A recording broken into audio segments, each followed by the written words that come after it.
नमस्कार मंडळी, तर आपल्या चॅनलवर तुमचं खूप खूप स्वागत आहे. तर इथे तुम्ही 3 इन्ग्रेडियंट्स बघू शकता. तर ह्या 3 इन्ग्रेडियंट्सचा मी आज रेसिपी बनवणार आहे.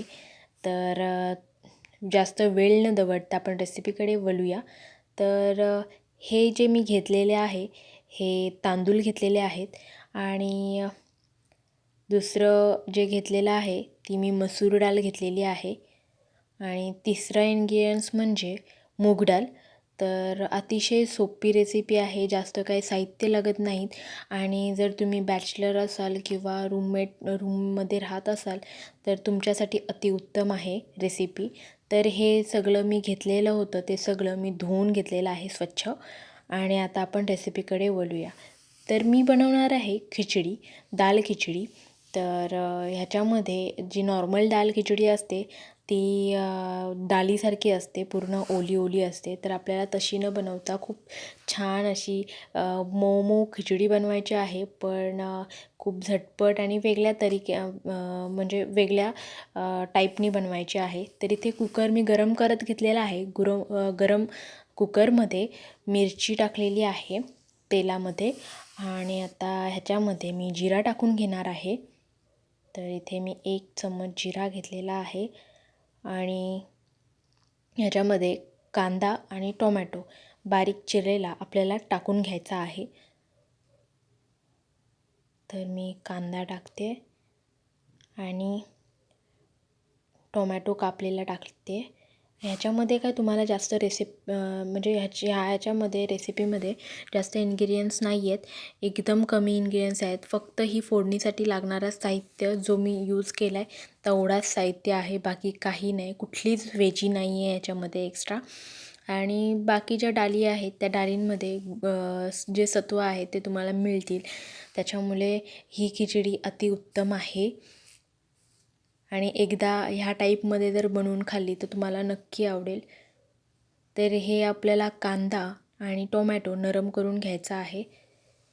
मस्त नरम झाला की ह्याच्यामध्ये आपण लसूण घालून घेऊ. तर इथे मी लसूण टाकलेला आहे. मी इथे लसूण 2 ते 3 पाकळ्या टाकलेला आहे आणि चांगलं परतवून घेते. आणि टोमॅटो आणि कांदा हा नरम झाल्यानंतरच लसूण टाकायचा, जेणेकरून आहे ना लसूण करपत नाही.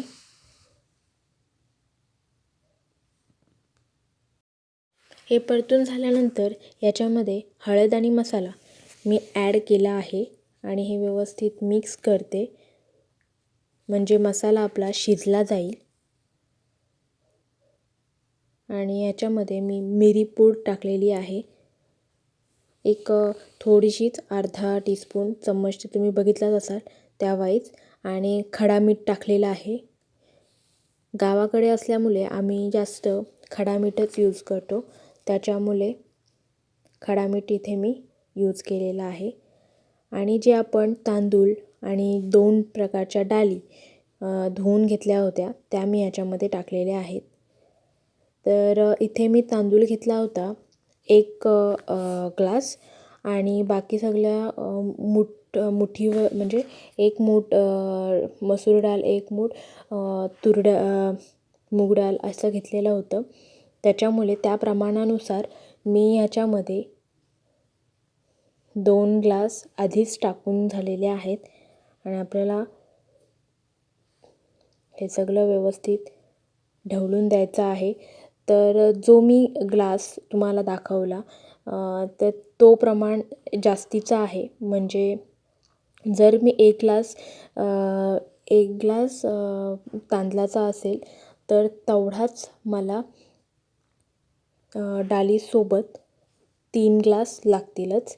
तर हे आपण कुकरला लावून 3 शिट्या होऊन झालेला आहे दाल खिचडी. तर ही अतिशय मऊ, आजारी लोकांना वगैरे किंवा जर तुम्ही बॅचलर असाल आणि तुम्हाला जास्त रस्सा टाईपमध्ये खायचा असेल पण रस्साही नको असेल तर त्याच्यासाठी उत्तम रेसिपी आहे. एकदा नक्की ट्राय करा. ही रेसिपी मी माझ्या बहिणीसाठी बनवली होती.